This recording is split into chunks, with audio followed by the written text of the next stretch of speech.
education plays a significant role and remedial role in improving and balancing country's socio-economic framework. As we all know, that the destiny of a nation is shaped in the classrooms.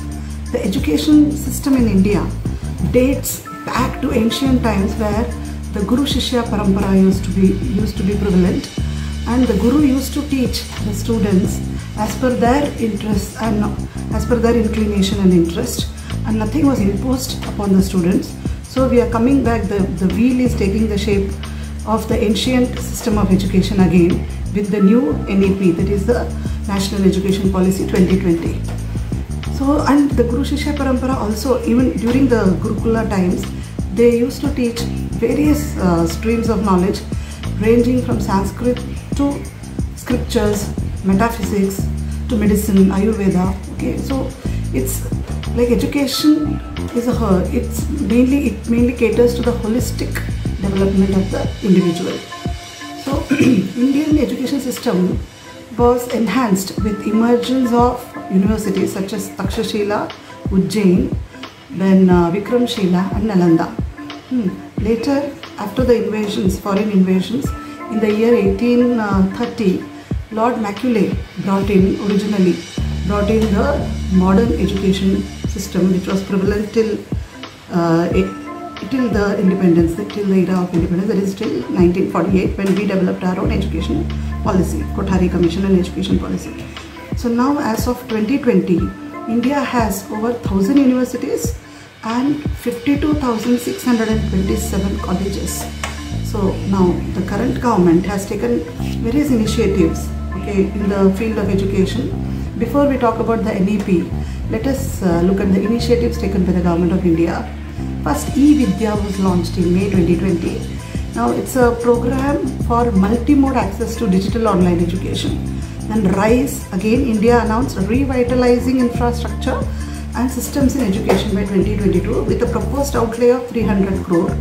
Under Union Budget 2021, the government proposed apprenticeship embedded degree diploma courses by March 21 in 150 higher education institutions. So around 2 crore candidates completed training under Pradhan Mantri Gramin Digital Saksharta Abhiyan. Okay, Pradhan Mantri Gramin Digital Saksharta Abhiyan as of February 2020 with an outlay of 6,655 crore. Government approved Sankalp.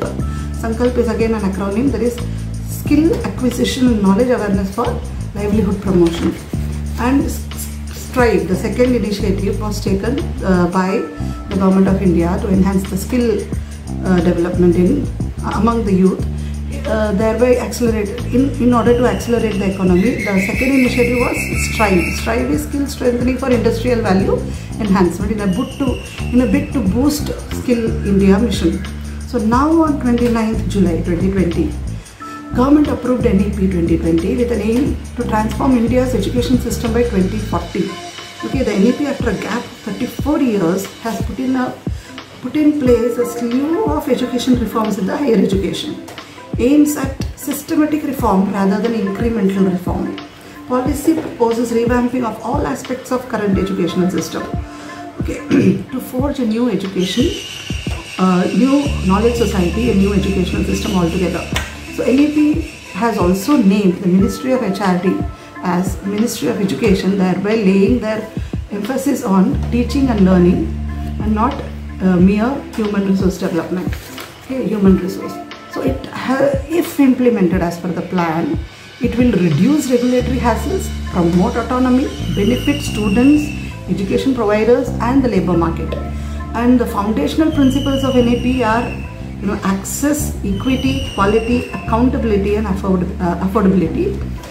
It aims, the main aim of NEPS is to create a human being with rational thinking, compassion, empathy, scientific temper, resilience, then creative imagination and ethical values.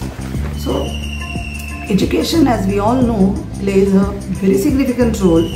Okay, and we see it's actually drawing out the best, and it's a manifestation of the divine perfection which is already existent in every human being. So it's only unleashing the latent potential, and NEP has really chalked out good objectives and good principles in order to unleash the latent potentials of every individual. So now let us look at the principles of NAP. It's recognizing, identifying and strengthening the unique capabilities of each student. Now every student or everyone is blessed with a latent talent or a unique talent. So now NAP aims at tapping the potential of the students and unleashing it, recognizing it, identifying it and then strengthening it.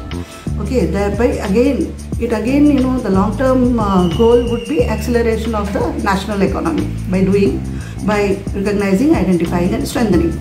Then promoting students' holistic development in not only academic but also non-academic spheres, and achieving foundational literacy and numeracy by the grade 3 by the third standard as per the current education policy, but NEP calls it grade 3. Then flexibility to learners to choose their learning trajectories and program, thereby choosing their paths as per their talents and inclination. Nothing will be imposed on them. It is their choice. It is their educational aim that they want to achieve. Okay, and no hard separations, like there won't be any silos, there won't be any watertight compartments between the disciplines. So there won't be any hard separation between arts and commerce and science, or academic and non-academic, curriculum and non-curriculum activities, curricular and non-curricular activities, vocational and academic streams, and no harmful hierarchies or silos in areas of any educational knowledge, any educational stream or knowledge stream.